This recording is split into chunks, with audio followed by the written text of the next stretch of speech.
សូមកុំយំអីថ្លៃសូមឲ្យស្ងួនបានជួបស្នេហាស្មងជាថ្មីគុំយកបងធ្វើជាសងសាអីសូមប្រាប់បងណាគុំស្រឡាញ់បងអីព្រោះពេលនេះបងធ្វើឲ្យថ្លៃក្រៀមក្រំទាំងភ្នែកខ្លាំងណាស់ព្រមអូនក៏ដឹងនៅពេលគេក្បន់បងជឿចាប់ប៉ុណ្ណាតាមបងគិតមើលរូបជីវ៉ាអូនជឿចាប់ជាងបងទៀតបងដឹ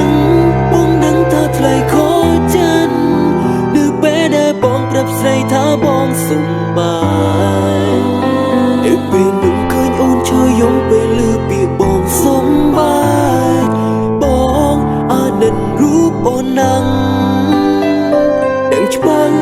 ពួកយើងមិនអាចបន្តខំត្រដោយ៉ាងណាក៏គ្មានបានការព្រោះតែនៅក្នុងចិត្តមួយនេះមិនអាចទទួលជីវ៉ាសូមទោសផងណាអូនណាបងពិតត្រូវការគេនឹង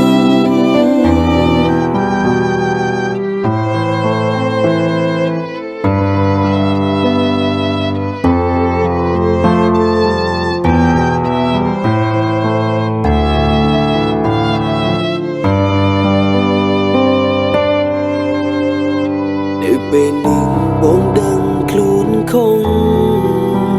ព្រមតែបងធ្វើឲ្យអូនទាំងភ្នែកសុំខឹងបងចង់ណាអូនកុំយំស្រែកបងដឹងថាបងគ្មានឱកាសនៅក្បែរស្នូព្រោះបងនៅនឹកគេម្នាក់នោះបាញ់ឈប់ទៅសុំកុំយំអីថ្លៃសូមឲ្យស្ងួនបានជួបស្នេហាស្មងជាថ្មីគុំយកបងធ្វើជាសងសាអីសូមប្រាប់បងណាគុំស្រឡាញ់បងអីព្រោះពេលនេះបងធ្វើឲ្យថ្លៃក្រៀមក្រំទាំងភ្នែកខ្លាំងណាស់ព្រោះអូនក៏ដឹងនៅពេលគេក្បន់បងជឿចាប់ប៉ុណ្ណា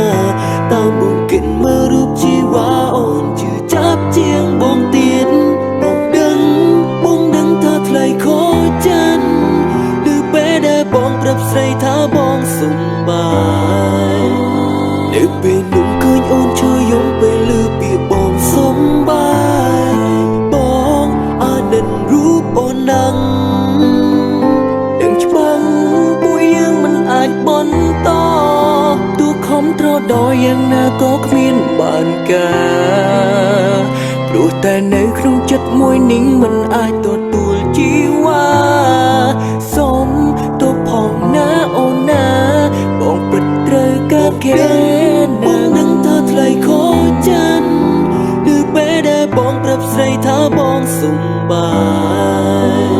នៅពេលនោះឃើញអូនឈរយំពេលឮពាក្យបងសុំបាយបងអានិតរូបអូននឹងដឹងច្បាស់ពួកយើងមិនអាចបន្តទោះខំត្រដោយ៉ាងណាក៏គ្មានបានការព្រោះតែនៅក្នុងចិត្តមួយនេះមិនអាចទទួលជីវ៉ា